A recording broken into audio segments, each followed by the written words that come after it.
Hey, we're back out here on my Jeep Cherokee. It's a 95. Kind of hoping to answer a question today as to why this thing has a miss to it.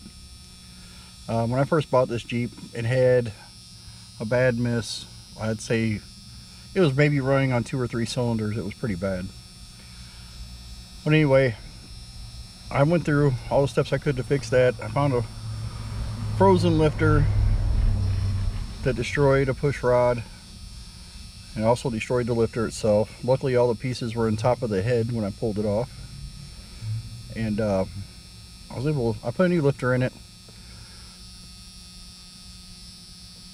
and now when I spin it over, I can already tell you that the miss is not anything mechanical, and you'll hear this whenever I spin it over because all the cranks are nice and even, which I'll show you now. You go to crank it.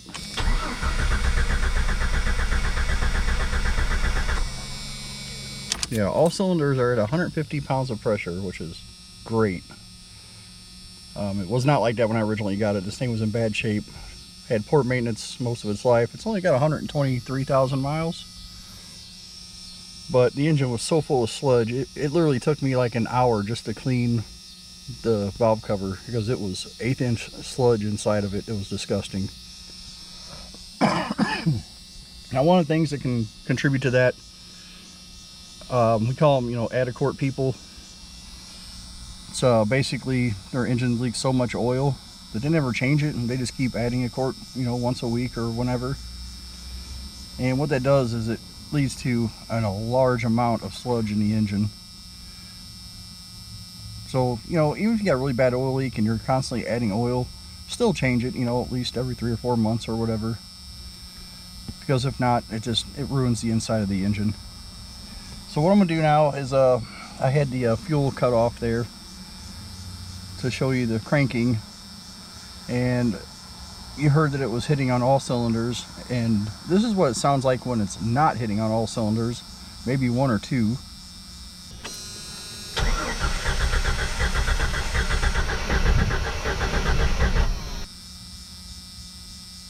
Yeah, not great. That sounded horrible. That's when I first got it. So let me go in here and I'll put the fuel pump relay back in and see if we can get to the answer as to where my miss is and why is it missing. I do have a cylinder that's missing. Everybody that's come by so far and listened to this thing run, they all say the same thing. Oh, it sounds great, but I know something's not right. And I'll go ahead and start it. And what I'll do is I want to pull one injector at a time and plug it back in. Now keep in mind, if you do that, it will set the engine light off, but it's not a big deal because as soon as you have everything hooked back up and you shut it off and restart it, the engine light goes away. But this is a good way to find out what cylinder is actually missing.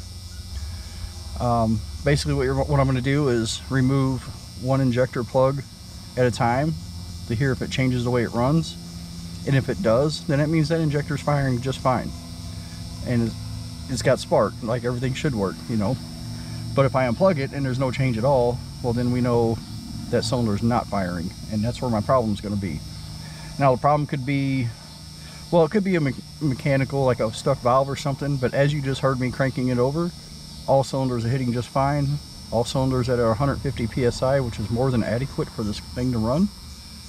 So I don't think the problem is going to be mechanical failure, like a valve or anything like that. I think it's either going to be to do with lack of fuel in a cylinder, maybe the injector's clogged up, or lack of spark. Could be a wire, could be the plug. I've already replaced the cap and rotor. I put new plugs in it. And when I got this thing, it had new wires put on it, but nothing is guaranteed when you buy it new. And I don't care how good the part is, it can still be bad. Brand new in the box. But anyway, we're going to go through the process right now, troubleshoot, figure out what it is that's actually wrong.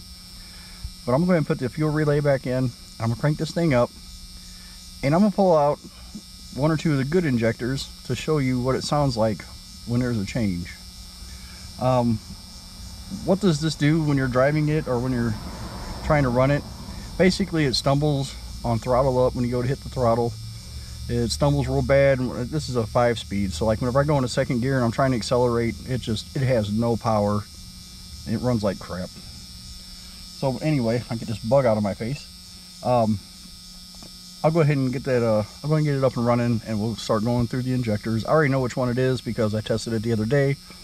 But like I said, I'm gonna pull one or two of the good injectors so you can hear the change, and then I'll go to the one that's messed up where you don't hear a change. And I'll be right back. All right, so I'm getting ready to fire it up. We might get some interruptions out here because I do live in an apartment, so a lot of people stop by and ask questions because they're interested in what I'm working on. Hopefully we don't get any interruptions, but I'm gonna go ahead and fire this up. And like I said, it's gonna be hard for me to talk over this thing running under the engine or under the hood. So when you see me pull a plug off, that's one of the injectors.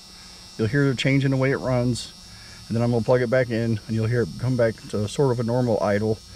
What I'm gonna do first though is after I start it, we're gonna walk to the back of the vehicle by the tailpipe, and I'm gonna show you what that sounds like back there. The air pressure coming out of it sounds off. That's how I knew I had a miss. And then we'll come up and we'll start doing the injectors one by one. Not all of them, of course, I don't have time for that. But it's gonna take a little bit to start up here because I just ran the starter without the fuel pump on. So right now it's gonna act like it's out of fuel. It's gonna take it a couple of cranks. But anyway, we'll go ahead and get going. Okay, well, actually fired right up. You can actually hear the exhaust rattling underneath.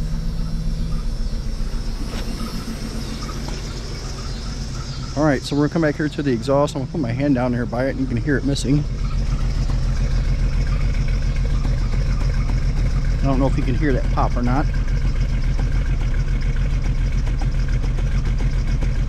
You can kind of hear it there, pop, pop, pop, pop, pop, pop. Okay, so we'll go up here, pull out one of the plugs off. Yeah, sorry about the squeak here, but I'm gonna pull one of the plugs off of a good injector or a good cylinder.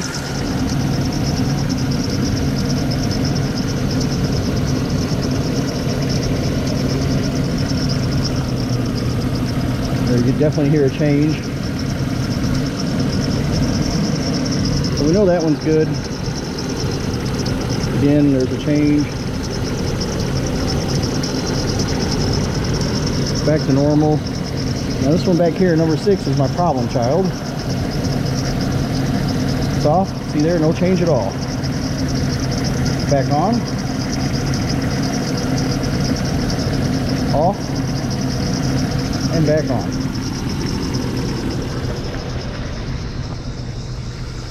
So without a doubt, number 6 is definitely missing.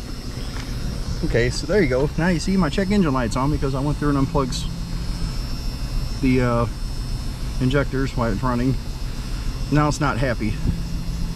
So I'm going to shut this off. We'll start back up. Now the engine light is gone.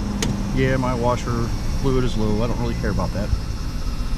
So anyway, I'm going to cut this thing off. What I'm going to do first is I'm going to swap, since I know number 5 cylinder is good and number 6 is the one that's missing, I'm going to change the spark plug because you got to figure out, is it the wire, is it a plug, or is it the injector?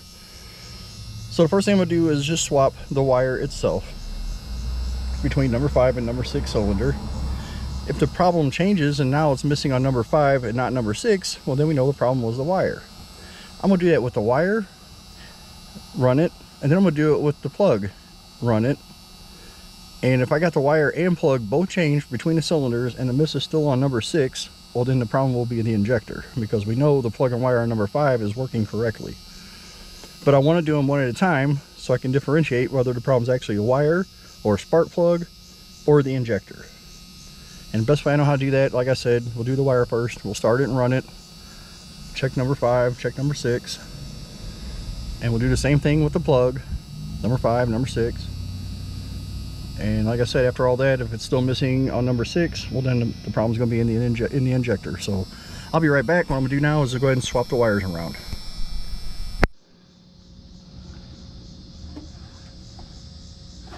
Okay, I don't know how well you can see it. I don't really have a good place to set my camera, so I'm going to try it right here. Basically, all I'm going to do is go to my number 6 wire, which is this one here. You can see it back here. That's number 6. Take it out of this loom, if I can. Yeah, I'm gonna have to put you guys down. I can't do that. This thing's flexing just a little bit too much.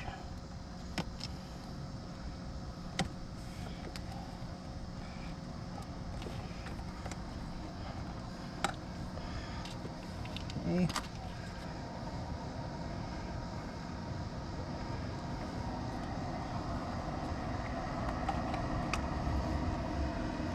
There's our number 6 wire out of the way.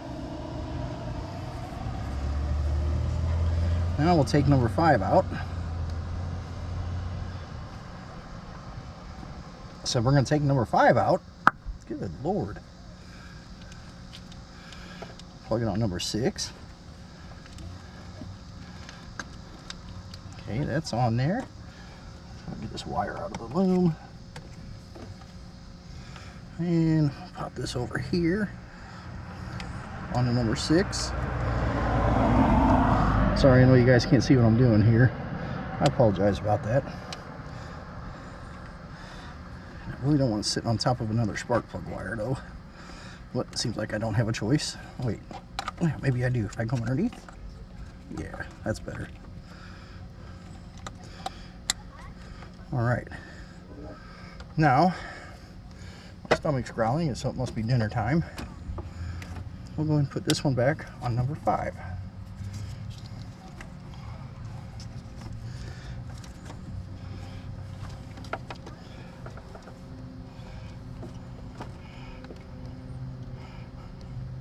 I want to make sure that it's making good contact.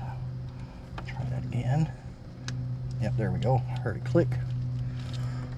So all these are on. Okay.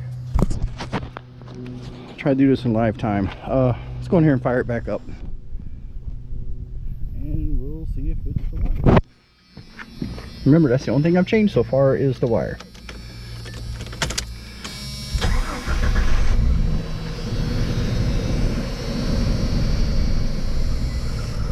And we still got the miss. So let's go see what cylinder is missing. Let me start off with my bad one. Nope, no change. Number 5. Okay. Number 5 is good. Okay, so it was not the plug wire. Oops. Hit my arm on everything. So number 5 is still good, so it wasn't the plug wire. So what I'm gonna do now is swap out the plugs. All right, I'm back. So I got my tools out here. So what I'm gonna do is I'm gonna pull off number 6 plug wire, and I'm gonna let it hang out the back. And then I'll pull off number 5, and I will stretch up towards the front, so then that way I don't get those two mixed up. Anyway, I gotta set you back down here. I know the shot is horrible, and I apologize for that. Let me see. I need to get some silicone or some dielectric grease on here. Okay, take off number 5. Pull number 5 up here so I know it goes to number 5. And let me go ahead and crank number 5 loose.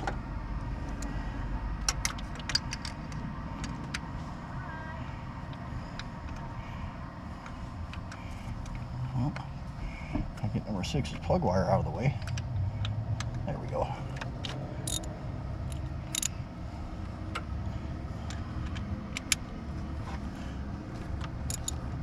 Okay, it's loose. Number 6, I gotta lose an extension. Down in here to her.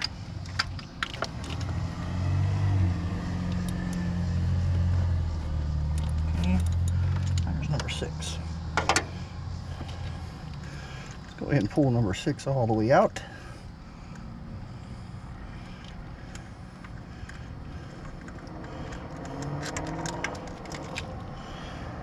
Here's a good look at number 6. He doesn't really like it was firing very much of anything. I mean, the plug don't look bad. Don't see any carbon tracing on it. Anyway, set that off to the side. Let's get our number 6 or number 5 all the way out.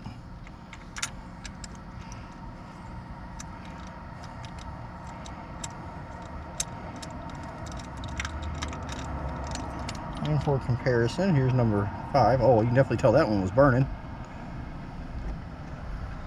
Okay. It does not smell like fuel. I'm beginning to think I have a spark plug issue. We're going to find out right now. Get this back in here. Okay, that's number 6. We'll take our number 6 plug, get her on number 5.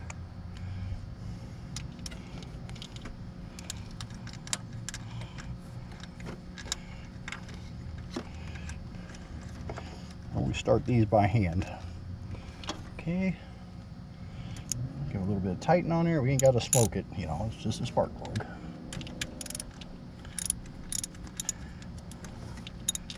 Oh, I already did this part by hand. There we go.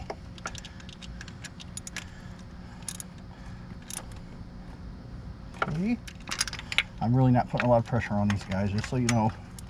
If it looks like I'm torquing it to Alabama, I'm not. Shoot, this one here is still loose too. There she goes.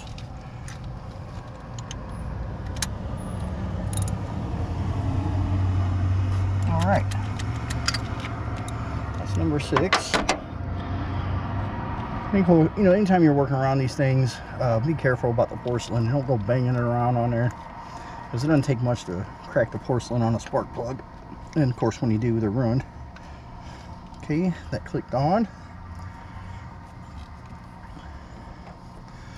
Let's take our plug wires and get them back on.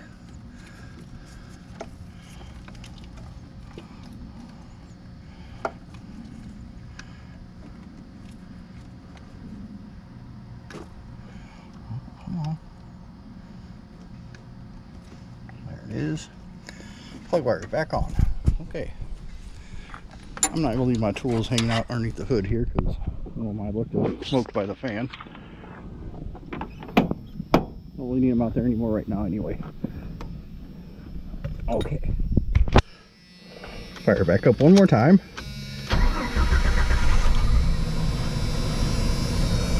There we go.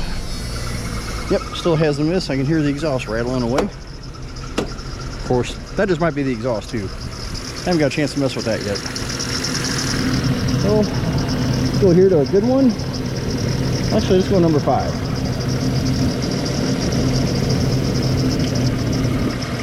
All right. Number 5 is working. Number 6 is not. Okay. So what did we change right there? The plug and the wire. It made no difference. Made no difference whatsoever. The only thing we did not change was the injector. I think we know what our problem is. So I'm going to go ahead and order an injector. If anybody wants to see an update on this to see how it turned out, just leave me a comment down below and I'll do my best to get it back on here. But it's going to be at least a week before I can get an injector. Hey, I hope this helps somebody. Hope it helps you find your miss wherever it might be, if you have one. Anyway, you know how to check for it now, at least. Well, mine's a 95. They're probably not all set up the same, of course. I know there's carbureted versions, and then your newer ones which have like the big coil on it. But anyway, for at least for 95 and whatever other years are like this one, that's a good way to check it.